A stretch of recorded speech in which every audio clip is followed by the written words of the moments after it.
from the ever-forgetful Joe Biden. Now, Joe actually wants Americans, you, the American people, to believe that he can beat COVID-19, but only if you elect him. If he remembers what it is in November, December, January. He claims he sounded the alarm early on about the deadly virus and that President Trump did everything wrong. Okay, Joe's lying, just like his friends in the media mob and, well, most liberal Democrats these days. Joe Biden is living an alternative reality. Once again, here are the facts that the hate Trump media mob will never give you. Will do their job for them. In late January, just days before the president issued what was the unprecedented China travel ban and first quarantine in 50 years, 10 days after the first identified case in this country, well, Biden's top advisor, his name is Ron Klain. He was actually praising China's transparency. Huh? Watch this. I think what you have to say about China is it's been more transparent and more candid than it has been during past outbreaks, though still there are problems with transparency and candor. Oh, okay, remember, so it's the same China where zero experience Hunter Biden got the sweetheart $1.5 billion deal from the Bank of China. You know, not Deutsche Bank, not Goldman Sachs, not Chase. No, that would be Joe Biden, Hunter, his son. Quid pro quo Joe sucking up to Hunter. He's compromised by China. Peter Schweizer has identified this in detail.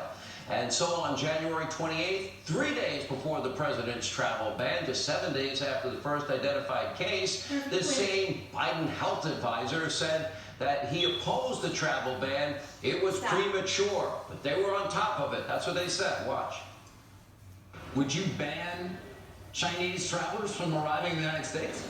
I wouldn't. I think that's premature. I think it's very important exchange, very important for trade and tourism, and the very, very few of those people will have it. What's more, you know, since this virus broke out, 250,000 people have come from China, so they're already here. And then one day before the president's travel ban, January 30th, top Biden health official Dr. Zeke Emanuel said everyone needed to stop panicking, stop being hysterical. Then on February 1st, that's the day that Biden, day after the travel ban was implemented, after 10 days, the first identified case of corona, well, Joe himself tweeted out that the travel ban was hysterical, xenophobia, and fear-mongering. On February 13th, top Biden advisor claimed, he tweeted that we are experiencing a fear epidemic, not a COVID-19 epidemic. Joe Biden himself called the president's aggressive COVID-19 response, the travel ban, the first quarantine in over 50 years, hysterical, xenophobia, fear-mongering on multiple occasions as late as March the 18th. And meanwhile, Joe Biden was still holding indoor rallies in the month of March, and he was doling out his world-famous creepy hugs. Remember those? He wasn't talking about social distancing. He wasn't wearing a mask. He wasn't coordinating an aggressive use of the Defense Production Act plan or sourcing PPE. And he was against the travel ban, against the quarantine, against the subsequent travel ban. Now, that likely saved at least hundreds and hundreds of thousands of Americans from contracting the virus, and God knows how many thousands of Americans from dying.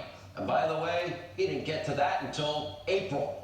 Get this, Biden's press secretary now, like Biden, blatantly lying and pretending that the ever-forgetful Joe was always in favor of the travel ban. That's called a lie.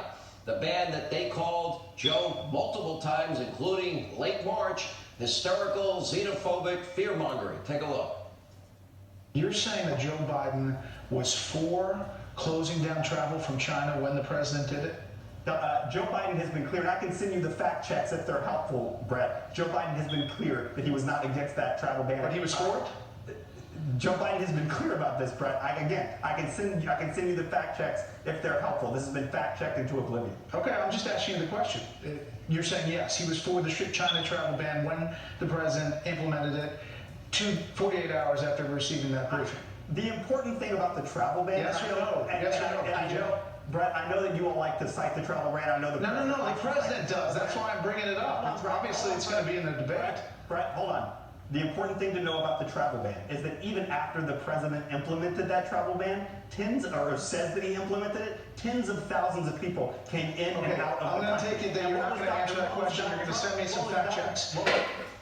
Bret Baier has the patience of Job there because he's lying and everybody knows it. In other words, Joe Biden did everything wrong, but now he's going to lie about it and hope that you will all forget what really happened. You know, I love the Woodward hysteria, you know, about Bob Woodward's book. Yeah, the president said he wanted to calm fears in America. What do we have to fear but fear itself, FDR said at the height of the Great Depression, World War II. Remember those tough days? Churchill, you know, the bombing of Britain, out marching with the people of Britain. Was he talking, we'll get them in the hills and everywhere, blood, toil, tears, and sweat. That's what leaders do. Biden is saying, no, this is hysterical xenophobia, fear-mongering. He offered no solutions. Nothing new for Biden and his team to lie. By the way, imagine if Bret Baier was actually questioning Joe Biden there. That would be TV pay-per-view. From defunding the police, he lies about that. Reallocation, he calls it. Fracking, against it, but no, I was always for it. Protests, oh yeah, no, they're peaceful until, well, it's showing up badly in the polls. National mask mandate, oh, Joe Biden said, oh no, I don't want that either. Okay, he lies about pretty much every position he's ever taken, only if it helps him politically. Only if the polls and focus groups tell him what to say, like Don Lemon advised him to listen to. But here's what's more concerning. Joe Biden is actually really weak and frail and doesn't seem mentally alert or on top of his game, doesn't seem to have a lot of, well, let's say mental acuity. Just listen to Biden's top advisor, the guy you just heard from, Ron Klain, saying that the Biden-Obama response, listen to what they admitted about their response to the H1N1 virus, not the N1H1 virus as Biden calls it. Take a look. I wasn't involved directly in the H1N1 response, but I lived through as a White House staffer. And what I would say about it is a bunch of really talented, really great people working on it, and we did every possible thing wrong. And it's, 60 million Americans got H1N1 in that period of time, and it's just purely a fortuity that this isn't one of the great mass casualty events in American history. Had nothing to do with us doing anything right, just had to do with luck. They did everything wrong. And they didn't prepare for the next real pandemic. Make no mistake, 50 years in the swamp, Joe Biden is now more incompetent than ever. Nobody, our own Lawrence Jones, 2020 correspondent on the ground that he's ever interviewed, has been able to identify a single accomplishment in 50 years of Joe Biden in the swamp that has made life better for you, the American people. I could spend the entire show talking about Donald Trump's promises made, promises kept, and records shattered, especially on the issue of unemployment and building the wall, and originalists on the Supreme Court, and new trade deals, and pulling out of protracted wars, and defeating the caliphate, Soleimani, al-Baghdadi and associates, and al-Qaeda leaders all over the world. Biden lied again this week and said over nearly 6,200 U.S. military members died from corona. Well, he's wrong again. Well, there have been exactly 7 military deaths from COVID-19, not nearly 6,200. Without a teleprompter, the ever-forgetful Joe can barely communicate. Today, President Trump had a few observations about Biden's, well, precious teleprompter. Take a look at this. As we continue to follow the science-based approach to protect our people and vanquish the virus, Joe Biden continues to use the pandemic for political gain. Every time I see him, he starts talking about the pandemic. He's reading it off a teleprompter. I'm not allowed to use a teleprompter. Why is that, Phil? They ask questions and he starts reading the teleprompter. He says, move the teleprompter a little bit closer, please. I don't know. I think if I did that, I'd be in big trouble. I think that would be the story of the year. Teleprompter.